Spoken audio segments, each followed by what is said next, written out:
सबका साथ की भावना से ही भारत ने प्रस्ताव रखा था कि अफ्रीकन यूनियन को G20 की स्थायी सदस्यता दी जाए।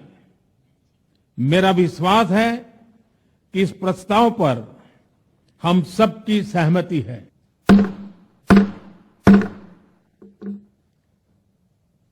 आगे की कार्रवाई शुरू करने से पहले मैं अफ्रीकन यूनियन के अध्यक्ष को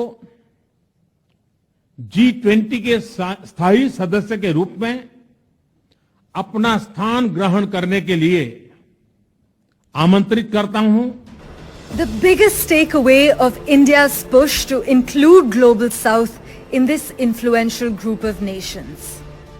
And a shining moment of India's G20 presidency.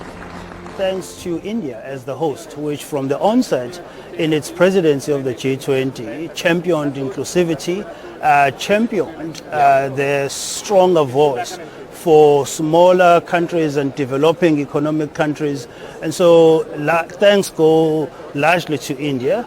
But we are certainly delighted and we see this as a very meaningful step going forward in terms of the various challenges that the world has to tackle with respect to climate change, with respect to security, that now Africa is going to be included in the deliberations of the G20 going forward. It is a matter of particular satisfaction for us that the African Union has this morning become a permanent member of the G20, that too during the Indian presidency.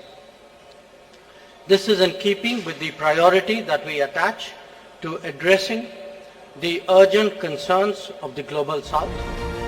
Including the African Union was India's idea, floated in June this year when the Prime Minister wrote to G20 leaders proposing the African Union be given full membership.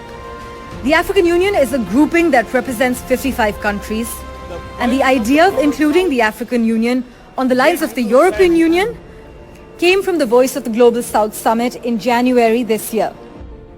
India has prioritized interests of the African countries in the G20 agenda. The Prime Minister himself has visited at least 10 countries in Africa since coming to power. India also wants to bridge physical and digital connectivity gaps through strategic investments in infrastructure.